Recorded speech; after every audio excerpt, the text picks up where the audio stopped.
আসসালামু আলাইকুম। একেবারে নতুন একটি ফোন MI3 মডেলের ফোন এফআরপি লক অবস্থায় রয়েছে। তো যেহেতু নতুন ফোন একেবারে নতুন ওয়েতে খুলতে হবে। সম্পূর্ণ ভিডিওটি দেখুন এবং শেয়ার করে ওয়ালে রাখুন। নতুন নতুন ফোনগুলো যেগুলো আসবে এই ওয়েতে খুলতে পারবেন ইনশাল্লাহ। তো যেখানে যেখানে ভয়েসের প্রয়োজন হয় ইনশাল্লাহ আমি দিয়ে দেব। তারপরে যদি কোনোখানে না বুঝেন আমাকে কমেন্টস করবেন, আমি রিপ্লাই করে দেব।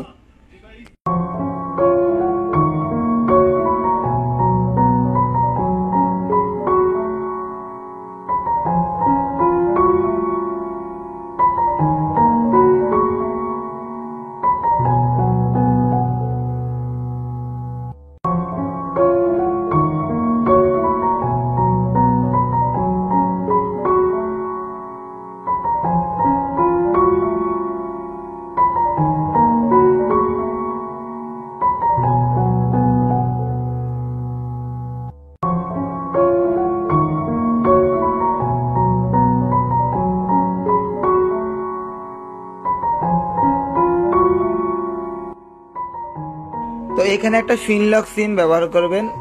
অবশ্যই সিমটাতে লক থাকতে হবে, ফিন লক থাকতে হবে।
তো লক থাকা ফোনটিতে শেয়ার মি অন করে যখন স্ক্রিনিং অপশন আসবে তখন এইভাবে কিউআর কোড স্ক্রিনিং এর অপশন আসবে, তখন এইভাবে রেখে দিতে হবে। রেখে দিয়ে এবার অন্য একটা ফোন হাতে নেবেন, যে ফোনটাতে অবশ্যই শেয়ার মি অ্যাপসটি ইনস্টল থাকতে হবে, অথবা ইনস্টল করে নেবেন। আর একটা অ্যাক্টিভিটি লঞ্চার অরিজিনালটা যদি প্লে স্টোরে না পাওয়া যায় তাহলে গুগল থেকে নামিয়ে নেবেন।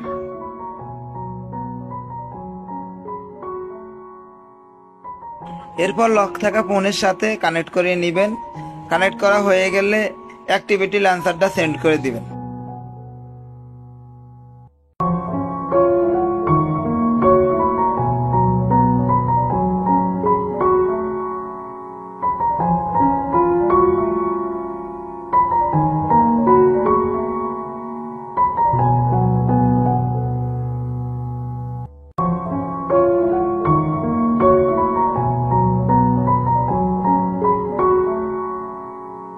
তো দেখতে পাচ্ছেন দুইটা ফোনের মধ্যেই কানেক্ট হয়ে গেছে। তো এবার আপনি এই নতুন ফোন থেকে লক থাকা ফোনের মধ্যে অ্যাক্টিভিটি লঞ্চারটা সেন্ড করে দেন। সেন্ড করা হয়ে গেলে ওই ফোনের মধ্যে আপনি এবার ইনস্টল দিয়ে নেন। লক থাকা ফোনে ইনস্টল করেন, ইনস্টল করে ওপেন করবেন। এই যে রানে চাপ দেন, রানে ক্লিক করার পর এখানে আপনি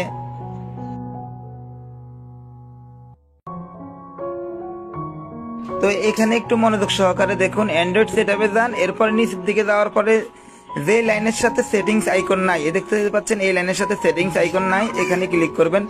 এখানে ক্লিক করার পর এখানে স্টার্টে দিবেন। স্টার্টে দেওয়ার পর এখানে আপনি ওয়াইফাই যদি ডিসকানেক্ট হয় তাহলে আবার কানেক্ট করে নেবেন। আমার ডিসকানেক্ট হয়ে গেছে, এজন্য আমি কানেক্ট করে নিচ্ছি। যদি আপনাদের না হয়, ডিসকানেক্ট না হয়, তাহলে কানেক্ট করার দরকার নাই।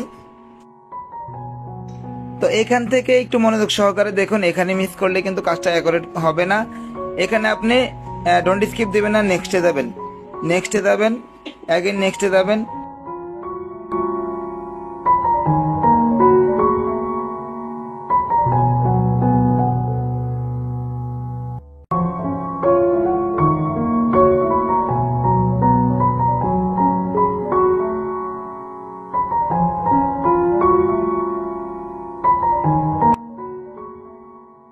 তো এইখানে এই অবস্থায় রেখে দিয়ে এবার আপনি আরো একটা ফোন হাতে নেন।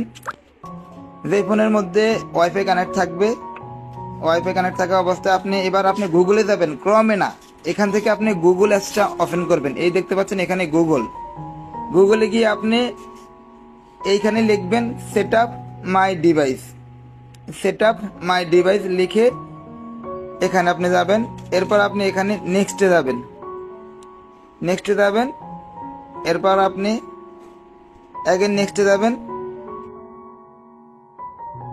তো এখানে খুব মনোযোগ সহকারে শুনুন, একেবারে নোট করে রাখুন। এখানে আমার ফিঙ্গার চাচ্ছে, আমি ফিঙ্গার দিয়ে লক খুলবো। যদি এখানে ফিন লক চাই অথবা প্যাটার্ন লক চাই, ওই লকটাই এখানে দিতাম। এখানে ফিঙ্গার অথবা ফিন লক অথবা প্যাটার্ন লক দেওয়ার পর কাজ শেষ, আর কোনো কাজ নাই ওই নতুন ফোনের। তবে যদি ফিন লক অথবা প্যাটার্ন লক দেন, তাহলে লক থাকা ফোনের মধ্যে আপনার ফিন লক অথবা প্যাটার্ন লক চাইবে।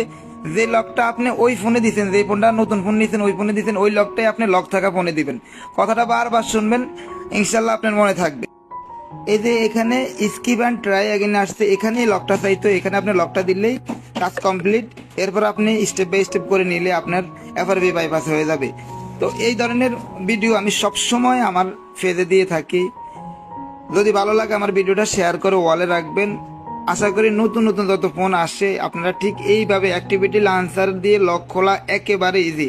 আর আরেকটা কথা, আমার এই ধরনের ট্রিকে আপনারা আপনাদের নিজস্ব ফোন ছাড়া অন্য কারো ফোন খুলবেন না, দয়া করে খুলবেন না, এতে করে আপনারা নিজেরাই বিপদে পড়বেন। তো দেখেন এই ভিডিওগুলো আমি নতুন নতুন টেকনিশিয়ান ভাইদের জন্য ক্রিয়েট করে থাকি। আসলে এগুলা টুল ছাড়া কিভাবে হাতে বাইপাস করা যায়, তো এগুলো আসলে আপনারা অন্য কোনো বেআইনি কাজে ব্যবহার করবেন না। তো ভিডিওটা এখানেই শেষ না, আরো লম্বা একটা কাজ আছে, তবে এই কাজগুলো একেবারে সহজ, পুরনো কাজ। কন্টিনিউ করতে থাকেন, আর যদি বিরক্ত মনে করেন শেয়ার দিয়ে ওয়ালে রাখেন, ফ্রি টাইমে দেখে নেবেন। এই ধরনের বাইপাস আপনার অবশ্যই মনে রাখতে হবে, আগামী আরো 5 বছর 7 বছর 10 বছর এই ঠিক একেবারে নতুন নতুন ফোনগুলো খুলতে পারবেন।